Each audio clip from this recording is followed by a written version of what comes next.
Hey, what's up, everyone? How's everyone feeling today? This is Mark Perry, and today's topic I want to talk about what is the BRRRR? Buy, renovate, refinance, and repeat. So, what I want to talk about is that this BRRRR is a great opportunity to where you can build your portfolio from investments, if it's residential or if it's commercial real estate. And what it does is, you either can buy a property free and clear, like if you want to pay cash for it, because all you really need is like one or two properties where you could pay cash, or if you do something creative with the seller to where you have no money down and where there's a lot of equity. Because keep in mind, in order for this to work, in order for you to repeat and buy another property, you have to buy the property at 40, 50 cent, 30 cent on the dollar. You have to buy it really cheap and then increase the value of the property by renovating it, putting a tenant in there and refinance it, pull the money out, and then going to buy another property. So basically what you do is you find either a motivated seller, or if you have cash yourself, two ways. So you either find a motivated seller that you could do something creative on or do creative financing, or if you have the cash yourself. But what you have to do is you have to find a property that has equity.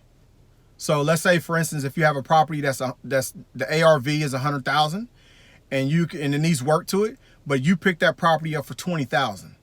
It has to have room, because when you renovate it and you put a tenant in there, and when you go back to refinance it, you want to be able to pull the refinance individual is going to give you 70% or even 75% loan to value.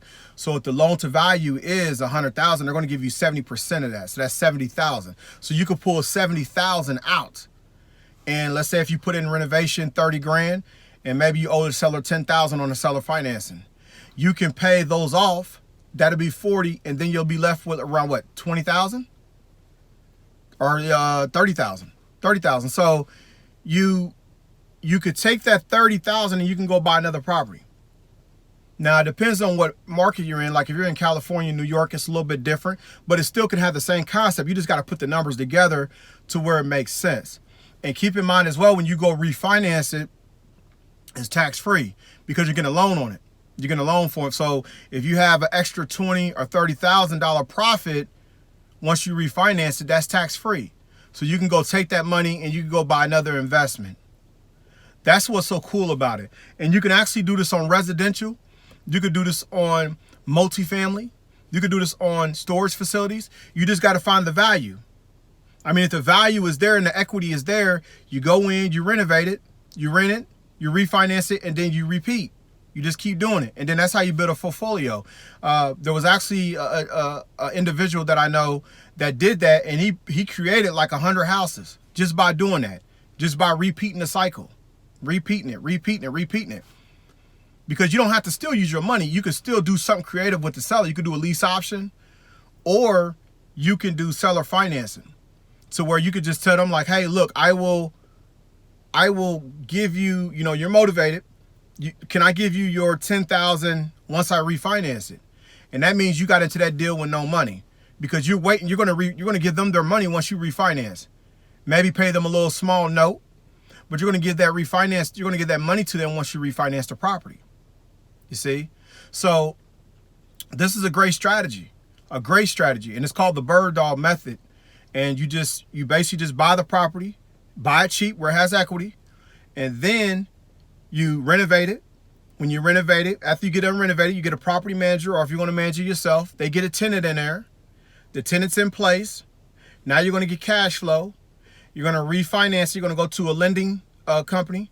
You're going to refinance it at 70, 75%. You're going to pull money out. You're still going to have that same property that you refinanced on.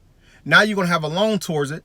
So your cash flow is going to be a little bit more shorter than if you own it free and clear, but you have a property that's cash flow, and you still can, still cash flow $200 or $300 on this property. Now you pull money out, you have your money back, the seller's paid off.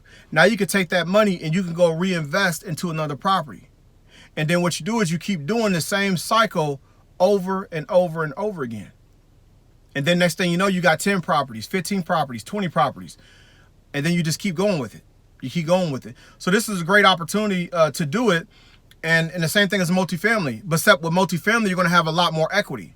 So if you have a multifamily and you put tenants in there, you renovate each unit, you put good quality tenants in there, your NOI goes up. Once your NOI goes up, the value of the property goes up. The value of the property goes up once your NOI goes up. So all that equity, you can have $1 million, $1.5 million in equity. You refinance it at 75, 80% loan to value. You pull the money out, you pay your investors back off. And then whatever proceeds you have left over, you could take that as a down payment towards the next apartment building. You just got to buy the properties. Keep in mind, you have to buy the properties cheap. They have to be cheap. There has to be upside to them. There has to be value to them to where you can increase the value of these properties. Because if you buy it at retail or if you buy it with a little bit of equity, if you buy it like that, it's not going to be value to refinance it because you didn't buy with enough equity. You got to buy with enough equity to refinance it, to pull money out to go buy another property. So I hope that helps, and I hope that makes sense. But just remember, when you go look at properties, just make sure that you're buying them at 30, 40, or 50 cents on the dollar. Make sure you're buying them cheap enough to where whenever you put money into them, you can refinance them, pull money out, pull your money out. Even if you're not paying nobody, you still want your money back. So if you got to put 30 grand or 40 grand into a renovation, you want to be able to refinance and at least pull your money back out. You want that whole 40,000 back to where you can take the whole 40,000 and you can go buy another investment property. That's the key. That's the game. So I hope that this video helps. And if you can relate to any of these videos, if you need me to talk about any other content, stuff that you want to discuss, feel free to comment below this video, and I can work that out. And also as well, if you like this channel, please like and subscribe and hit that notification button. And I'll be sharing more great content to where you can actually get involved in a real estate with no money. Now, keep in mind, you can get involved in all these deals with no money. The more creative you are, the more you'll close on deals. You just got to be more creative. You know, you don't always have to look at it from a wholesale perspective. Like I want to wholesale houses or renovate houses.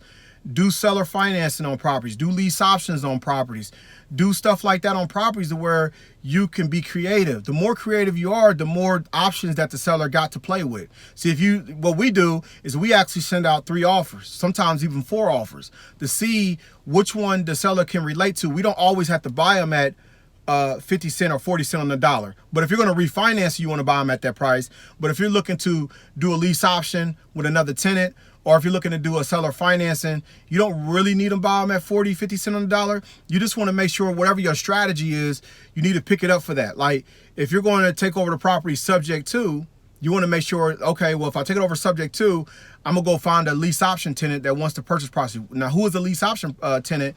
Is a person that's just a normal individual that doesn't do real estate, and they just want to have a house for them and their family. And they just want to live in something. Maybe their credit's not that good, and you could give them the opportunity to live in a house with a down payment, non-refundable, and then also cash flow as well. So it just depends on the strategy of the property and what are you intending to do to the property. You know, what are you looking to do? What is the exit strategy? Always look at your exit strategy. Okay, if I pick it up on subject to, I could do it this way. If I pick it up this way, I could do it this way. If I pick it up this way, I could do it this way. So there's just so many creative ways you can do it. But just keep in mind, you could do it any of those ways. So I hope that this video helps, and I'll talk to you guys soon. Make it a blessed day, and see you on the other side. Thank you.